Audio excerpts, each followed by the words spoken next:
കട്ടപ്പ ബാഹുബലിനെ കുത്തിക്കൊന്നതുപോലെ ഇതിലും ഒരു കൊലപാതകമുണ്ട്. പവറന്നെ ജയ് മകിൽമതി.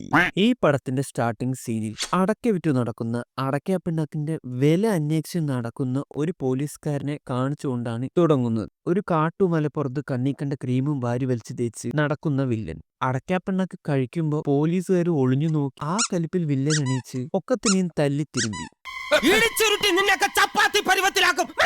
തല്ലുകൊണ്ട പോലീസുകാരൊക്കെ അമുക്കിപ്പിടി വൈദ്യരെ തേടി റൈറ്റർ പറഞ്ഞ പോലെ കടപ്പുറത്തെത്തി. അപ്പൊ പറഞ്ഞ സ്ഥലത്ത് നിൽക്കാതെ വൈദ്യര് താഴെ ഇരിപ്പായിരുന്നു. പിന്നെ അങ്ങ് വൈദ്യര് തുടങ്ങി ഒരു വാക്കിങ് പോവാന്ന് പറഞ്ഞ് കടലിലോട്ട് കൂട്ടിട്ട് പോയി. അപ്പൊ അതിലൊരു പോലീസുകാരനൊരു ഡൗട്ട് ഉണ്ടായി. തന്റെ കയ്യിൽ മോതിരം അയച്ച് വൈദ്യരിന്റെ അടുത്ത് കൊടുത്ത് ടെസ്റ്റ് ചെയ്തു, ഇത് 916 എന്നെ ആണോ എന്ന് ചോദിച്ചിട്ട്. വൈദ്യര് തിരിച്ചു അമ്പടെ വിളിച്ചക്ക കവറിങ് ഗോൾഡ് കാണിച്ച് എന്നെ കലിപ്പാക്കണോന്ന് പറഞ്ഞ ആ ഗോൾഡിനെ എടുത്ത് ഒരൊറ്റ കയറും കടലിലേക്ക്. പിന്നെ പോലീസുകാരൻ ചാടി നോക്കിയപ്പോ കണ്ട കാഴ്ച ഫുൾ ഡെഡ് ബോഡി. കണ്ടുപേടിച്ചു വന്നത് മൊത്തം വൈദ്യരുടെ അടുത്തിരുന്ന് ചോദിച്ചു, എന്താ സംഭവിച്ചിരിക്കുന്നത്, എനിക്ക് മൊത്തത്തിൽ അറിയണം. ചോദിക്കേണ്ട താമസമേ ഉള്ളൂ എന്ന് വെയിറ്റ് ചെയ്ത വൈദ്യര് തിരിഞ്ഞു നിന്ന് ഫ്ലാഷ് ബാക്ക് പറയാൻ തുടങ്ങി. ചെങ്കടലിന്റെ കരഭാഗത്ത് പല ഗ്രാമങ്ങളുണ്ടായിരുന്നു. ആ ഗ്രാമങ്ങളിൽ ഒരു ഗ്രാമത്തിൽ അവനുണ്ടായിരുന്നു. ഗ്രാമത്തിലുള്ളവരുടെ പ്രധാന തൊഴിൽ സ്മഗ്ലിംഗ് ആണ്. കൂട്ടത്തിന്റെ ഏക തലവന്റെ പേരാണ് ദേവര. അണ്ണൻ പിന്നെ ഒരു മീനിനെ പിടിക്കാൻ കറണ്ട് വെച്ച സ്ഥലത്ത് ചാടി. ചോദിച്ചാ മേക്കേസിന്ന് ഷോക്കടിച്ച് ചാടുമ്പോഴാണ് അണ്ണന്റെ മാസ് എൻട്രി. അണ്ണന്റെ സംഘത്തിന്റെ പരിപാടി വഞ്ചിയിൽ പോയിട്ട് മൊത്തം ഷിപ്പുകളിൽ ഹൈജാക്ക് ചെയ്ത് അതിനകത്തുള്ള കണ്ടെയ്നേഴ്സ് ഒക്കെ എടുത്ത് ഇവര് മൊത്തം റീസെൽ ചെയ്യും. ഇതാണ് മെയിൻ തരം. ഇതെന്തിനാ ഇങ്ങനെ ഒരു പണിക്ക് പോകുമ്പോ ആർക്കും മുഖം കൊടുക്കരുത്. ഷിപ്പിൽ കയറി സ്ഥിരം പരിപാടിയായി സ്മഗ്ലിംഗ് തുടങ്ങി. പിന്നെ ആർക്കും അറിയാതെ ഷിപ്പിൽ കയറി സൗണ്ട് ഉണ്ടാക്കാതെ മെല്ലെ ചാടി ഓടി. പിന്നെ കടലിൽ പൊത്തിക്കളിക്കാൻ തോന്നിയ ദേവര കപ്പലിൽ തലങ്ങും വിലങ്ങും പൊത്തിക്കളിയാണ് കോസ്റ്റ് ഗാർഡ്സിന്റെ കൂടെ. നമ്മുടെ സാംടോം ചാക്കോന് ചുരുട്ട് വലിക്കാൻ തോന്നി ചുരുട്ട് വലിച്ചുകൊണ്ടിരിക്കുമ്പോൾ അണ്ണം പറന്നു വന്ന് തൂക്കിയെടുത്ത് കടലിലിട്ടു. ഒരു കാര്യം, ഈ കയറിന് സപ്പോർട്ട് അവിടെ കയറില്ല, ഓരോ ചോരണ്ടല്ലേ. പിന്നെ അവിടെ വിട്ട് കരയെത്തി സ്മഗ്ലിംഗ് ഒക്കെ കഴിഞ്ഞിട്ട് ഡാൻസ് വെറുപ്പിക്കൽ ബൈ കൊറിയോഗ്രാഫർ. എന്ത് സ്റ്റെപ്പടാ ഇത്, നിലം തുടക്കിയേ. പിന്നെ ഡയറക്ടർ ഹീറോയിനെയും വില്ലനെയും സ്ട്രോങ് ആയി കാണിക്കാൻ ഒരു പഴംപൊരി ഫൈറ്റ്. ഒരു 3/4 ദിവസം കഴിഞ്ഞപ്പോ ഫൈറ്റ് തീർന്നു. പിന്നെ ദേവരെ കടന്നുറങ്ങുമ്പോ ഇന്നലെ കിട്ടിയ അടി കാരണം പെടല് ഉളുക്കിയിട്ട് എണ്ണയിട്ട് നീങ്ങുമ്പോ സ്വപ്നം കണ്ടു. തീം എന്താന്ന് വെച്ചാൽ നോ സ്മഗ്ലിംഗ്. അതായിരുന്നു തീം. ഉറക്കം കഴിഞ്ഞ് എണീറ്റ് പോയി തന്റെ ഗ്യാങ് മെമ്പേഴ്സിനൊക്കെ വിളിച്ചിരുന്ന് ദേവരെ പറയാണ്, ഇനി മുതൽ നമ്മൾ കടലിൽ സ്മഗ്ലിംഗ് ചെയ്യരുത്. എല്ലാവരും പറയും, നിനക്ക് വേണ്ടെങ്കിൽ വേണ്ട, നീ വേണമെങ്കിൽ സ്മഗ്ലിംഗ് ചെയ്യാണ്ട് ജീവിച്ചോ, പക്ഷെ ഞങ്ങൾക്കൊക്കെ ചെയ്യണം, ചെയ്യാണ്ടിരുന്ന പറ്റില്ല എന്ന് പറഞ്ഞിട്ട് അവരൊക്കെ കടലിലേക്ക് സ്മഗ്ലിംഗ് ചെയ്യാൻ പോകും. അപ്പൊ എന്നെയും കൂടെ കൊണ്ടുപോവാ പറഞ്ഞ പോലെ ദേവരെയും പിന്നാലെ പോകും. വേറെ വഴിയില്ലാണ്ട് കടലിൽ നിന്ന് കൊണ്ടുവന്ന സ്മഗ്ലിംഗ് തിങ്സ് വിറ്റിട്ട് വേണം ദേവരയ്ക്ക് കഞ്ഞി കുടിച്ച് കഴിയാൻ. അതുകൊണ്ടാണ് കുറെ പൊത്തിക്കളി കളിച്ച് ബോറടിച്ചിട്ട് കപ്പലിൽ കയറി എല്ലാ കോസ്റ്റ് ഗാർഡ്സിനെയും ഹൈജാക്ക് ചെയ്യും. ഹൈജാക്ക് ചെയ്യാൻ ശ്രമിക്കുന്നതിൻ്റെ ഇടയിൽ കോസ്റ്റ് ഗാർഡ്സിന് എന്തോ പവർ കിട്ടിയ പോലെ തിരിച്ച് ഇവരിന് ഹൈജാക്ക് ചെയ്ത് കെട്ടിയിട്ടിരുത്തും.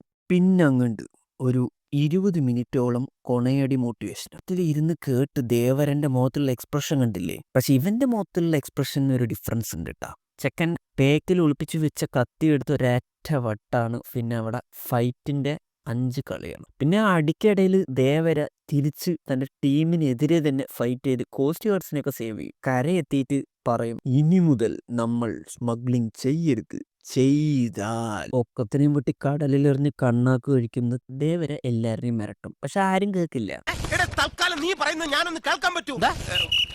ഞാൻ പറയണെങ്കിലും നിനക്ക് കേൾക്കാൻ പറ്റും. ഇനിയൊരു അറ്റൻഷൻ കൂടെ ക്രിയേറ്റ് ചെയ്യാൻ വേണ്ടി ഒരു കണ്ടെയ്നറിന് ഒറ്റക്കെന്നെ തള്ളി താഴെയിട്ട് പൊട്ടിത്തെറിപ്പിക്കും. ഇവരെന്താ കട്ടിട്ട് വന്നത്, LPG ഗ്യാസാ. ഒരു ക്രെയിൻ ഓപ്പറേറ്ററൊക്കെ ഇത് കണ്ടാ പുള്ളിയുടെ മൈൻഡ് വൈസ് എന്തായിരിക്കും.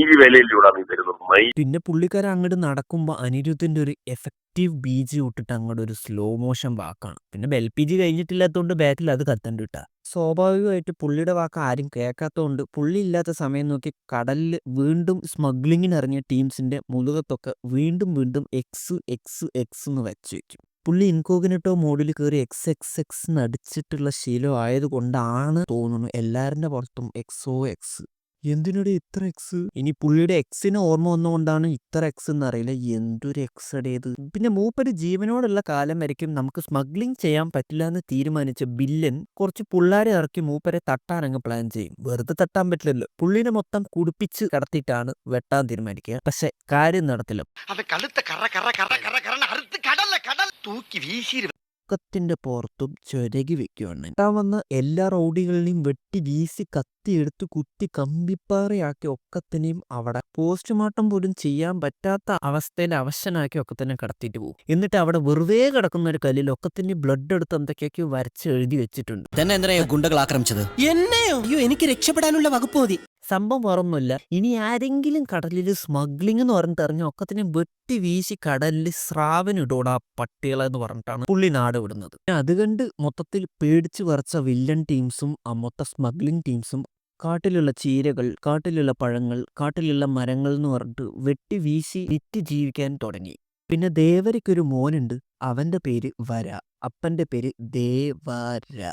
പിന്നെ വരനെ വായി നോക്കി നടക്കുന്ന ഒരു പെണ്ണാണ് ദാ ഈ കുട്ടി. നല്ല അച്ചടക്കമുള്ള കുട്ടിയാ. ക്യാമറ ബാക്കിൽ വെച്ചത് അല്ല, ബാക്കിൽ വെച്ച വെള്ളം തെറിക്കില്ല, അതുകൊണ്ട് പറഞ്ഞതാ. പിന്നെ ഈ കുട്ടി ഉള്ളത് കൊണ്ട് കുറച്ച് ഡാൻസ് ഒക്കെ ആവാന്ന് വിചാരിച്ച ഡയറക്ടർ രണ്ടിനെയും കൊണ്ടുപോയി ഏതൊക്കെയോ ചപ്പക്കാട്ടിലും ബീച്ചിന്റെ പുറത്തൊക്കെ കൊണ്ടുപോയിരുന്ന ഒരേ ഡാൻസ് ആണ്. That I scream, nobody hears.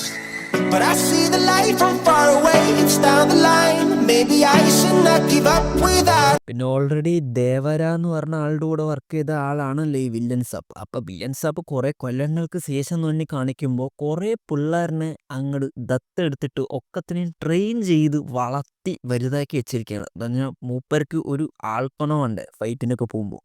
വയസ്സൊക്കെ ആയില്ലോ, ഒറ്റയ്ക്ക് പോകാൻ പറ്റില്ല. എന്തോ എങ്ങനെ നാട്ടിൽ അമ്മനെ കാണാൻ വേണ്ടി വന്ന ദേവരനെ നാട് മുഴുവൻ അമ്മനെ കാണിക്കാതെ ഓടിക്കും വില്ലൻ. പിന്നെ കുറച്ച് ധൈര്യം വന്ന് സ്മഗ്ലിങ്ങിൽ ഇറങ്ങി നമ്മുടെ വില്ലൻ സാപ്പിന്റെ കൂടെ നമ്മുടെ ദേവരന്റെ ബോനെ വരെയും പോകും. പിന്നെ ഈ ചെക്കൻ ഒരു പാവമാണെന്ന് ഇവരൊക്കെ വിചാരിച്ചു കരുതിയെ, പക്ഷെ ആക്ച്വലി ഒരു ട്വിസ്റ്റ് ഉണ്ട്. പല കൊല്ലങ്ങൾക്ക് മുമ്പ് തന്നെ ഈ ദേവര എന്ന് പറഞ്ഞ ആള് പടവായി. ഈ ദേവരന്റെ സ്ഥാനത്ത് നിന്ന് ഈ കടലിൽ സ്മഗ്ലിങ്ങിന് പോണ ആൾക്കാരിനെയൊക്കെ വെട്ടി ബാക്കിൽ എക്സ് ഇട്ടത് നമ്മുടെ ഈ വരയാണ്. ലക്ഷത്തിൽ ഒന്നേ കാണും. ഇപ്പോഴാ ഒരു കാര്യം ഓർമ്മ വരുന്നത്, ആരാ ദേവരെ കൊന്നത്, ആരായിരിക്കും? ഞമ്പിൾക്ക് എന്തോ ബ്ലഡിന്റെ മണം വരുന്നുണ്ടല്ലോ എന്ന് പറഞ്ഞ് ഏതോ ഒരു സ്രാവ് 6 കിലോമീറ്റർ അപ്പുറത്തുനിന്ന് കുറച്ച് അടുത്ത് വന്ന് കുറച്ച് ബ്ലഡ് കുടിക്കാൻ വന്ന സ്രാവിന്റെ പുറത്ത് കയറി കുറെ അഭ്യാസങ്ങൾ കാണിക്കും നമ്മുടെ വര. സ്രാവിന്റെ പുറത്ത് എക്സ് മാർക്കിട്ടില്ല.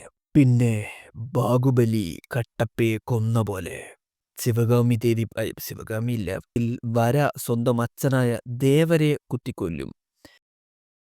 എന്താന്ന് വെച്ചാൽ സെക്കൻഡ് പാർട്ടൊക്കെ നമ്മൾ പോയി കാണണ്ടേ, അതിനു വേണ്ടിയിട്ടാണ് ഒരു ട്വിസ്റ്റ്. അപ്പോൾ എന്തിനാ വര ദേവരയെ കുത്തിക്കൊന്നെന്ന് അറിയണമെങ്കിൽ സെക്കൻഡ് പാർട്ട് കാണണം. ഇതൊന്നുമല്ല കോമഡി. അടക്കാപ്പിണ്ണാക്ക് തെരഞ്ഞു പോലീസുകാരൻ ആവശ്യമില്ലാതെ എണ്ണയിട്ട് നീവാൻ പോയത് കൊണ്ടാണ് നമ്മുടെ പ്രകാശ് രാജ് ഈ കഥ മൊത്തം പോലീസുകാരനോട് പറഞ്ഞത്. ആക്ച്വലി നിങ്ങളൊക്കെ എന്തിനോ പോയെന്ന് വരെ മറന്നോ?